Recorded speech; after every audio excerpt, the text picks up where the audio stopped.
So this week, let's talk about immigration because Anthony Albanese's Big Australia just gets bigger and bigger.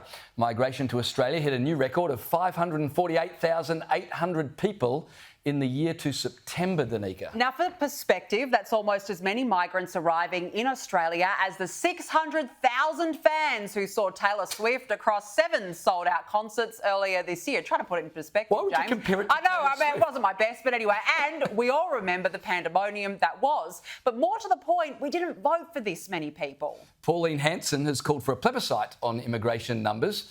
The pressure on housing, infrastructure, services, she argues, it's unsustainable. And even Brisbane's pro-immigration Lord Mayor, Adrian Schneider, has just come out warning that the surge in overseas arrivals is a runaway train. And for many Albo's immigration agenda is a lazy economic Ponzi scheme designed to prop up headline GDP. But opponents disagree, saying skilled migration is actually crucial for the country.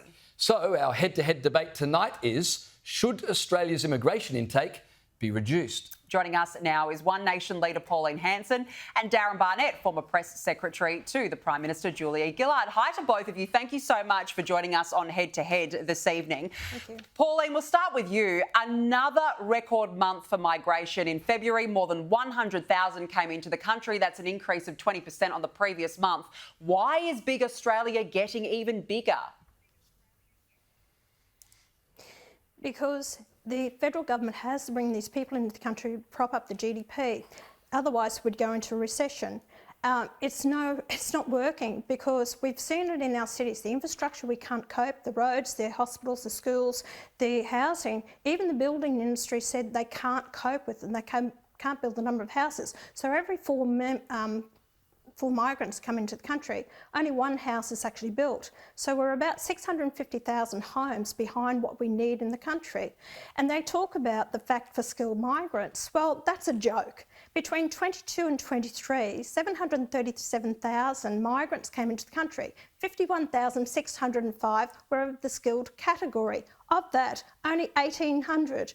That's 0.4% of 1% were actually in the building trade industry. So go figure, where are your skilled migrants? So most of them are basically managers of companies, I don't know, or they're bringing their partners. But we can't keep bringing in this number of people into the country because we don't have the infrastructure. It is unsustainable. And I'm saying, cut the immigration back to net zero, meaning if we got so many people leaving the country, bring them in all right.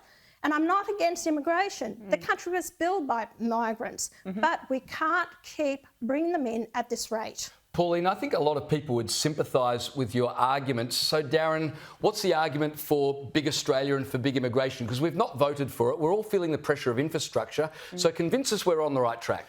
I think it's multifaceted, as you know. And I completely agree with Pauline that only having that very small percentage of people in building and trades, that's not good enough. I had a meeting last week with Di Lee, who obviously is an independent member of Parliament in southwestern Sydney, and that meeting was about housing and the idea that there's not enough being spent on infrastructure, there are not enough houses being built, and there are not enough people to build those houses. So something needs to be done there.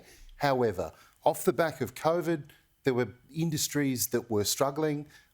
Whether we like it or not, education is a big money spinner for Australia. The universities make a lot of money and therefore the economy makes a lot of money off students being in Australia. Those numbers dropped off close to zero during COVID. Now those numbers have recovered.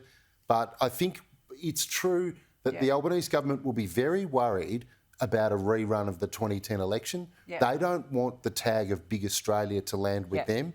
And they want to halve that rate from the 580-odd thousand to 250,000 by next financial year. And that will be a real test of the Albanese government's leadership. Absolutely.